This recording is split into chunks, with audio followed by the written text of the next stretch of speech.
যে আওয়ামী লীগ বিগত 16 বছরের শাসন আমলে আমাদের ভোটের অধিকার, আমাদের ভাতের অধিকার কেড়ে নিয়েছে, গুম খুন হত্যা দর্শন সহ বিভিন্ন অপরাধ সংগঠিত করে পুরো দেশটাকে তামা তামা করে দিয়েছে। 1 জুলাইয়েই আমাদের প্রায় 2000-এর অধিক সহযোদ্ধাকে শহীদ করে দিয়েছে। এখনো হাজারো হাজারো আহত ভাইয়েরা হাসপাতালে কাতরাচ্ছে। আপনারা জানেন আমাদের যেই জুলাইয়ের শহীদ এবং আহত ভাই বোনেরা রয়েছে তাদের প্রতি আমাদের কমিটমেন্ট রয়েছে। সেই কমিটমেন্ট হচ্ছে গণহত্যার দায়ে অবিলম্বে আওয়ামী লীগের বিচার করা, আওয়ামী লীগকে নিষিদ্ধ করা। জুলাইয়ের সকল অংশীজন এবং ফেসিবাদ বিরোধী যারাই ম্যান্ডেটরি লালন করে সবাইকে আমরা ইনক্লুড করব, পলিটিক্যাল পার্টিগুলোকে ইনক্লুড করব। আমরা সকলের সাথে কথা বলে সকলকে সাথে নিয়ে একটা গণ আন্দোলন গড়ে তুলব এবং এই আন্দোলনের মাধ্যমে আমাদের জুলাইয়ের যে কমিটমেন্ট গণহত্যার দায়ে আওয়ামী লীগকে নিষিদ্ধ করা এবং আওয়ামী লীগের বিচার করা। শুধু জুলাই গণহত্যা নয়, শাপলা গণহত্যা, পিলখানা হত্যাকাণ্ড, সেরকম সহস্রাধিকেরও বেশি ঘটনা রয়েছে যার একটা সিঙ্গেল কারণে আওয়ামী লীগকে নিষিদ্ধ করার জন্য যথেষ্ট।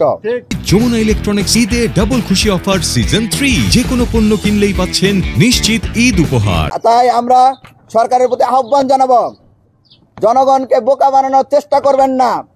ছাত্র জনতা এখন আগের থেকে অনেক বেশি সচেতন। গড়িমসি বন্ধ করে অনতি বিলম্বে আওয়ামী লীগকে নিষিদ্ধ ঘোষণা করুন। জুলাই গণহত্যা সহ গত 15-16 বছর যাবৎ সংঘটিত সকল হত্যাকাণ্ড, গুম খুন, আয়নাঘর, নির্যাতন, দুর্নীতির বিচার করুন এবং গণহত্যার সাথে জড়িত কোন এমপি মন্ত্রী, গত 3টি অবৈধ নির্বাচনে অংশগ্রহণ করা ক্যান্ডিডেট, তারা যাতে কোনোভাবে বাংলাদেশের মাটিতে রাজনীতি করতে না পারে সেই ব্যবস্থা আপনারা গ্রহণ করুন।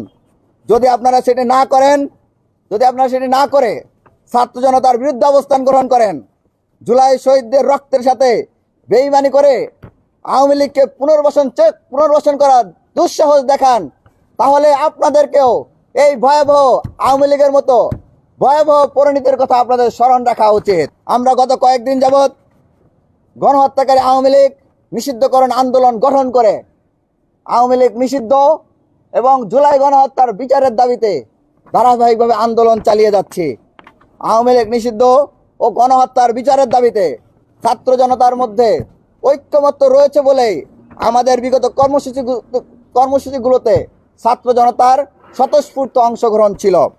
এ পর্যায়ে আন্দোলনকে আরও শক্তিশালী করার জন্য আমরা আগামী 2 সপ্তাহের জন্য জুলাই রিভাইভ নামে নতুন কর্মসূচির ঘোষণা করছি।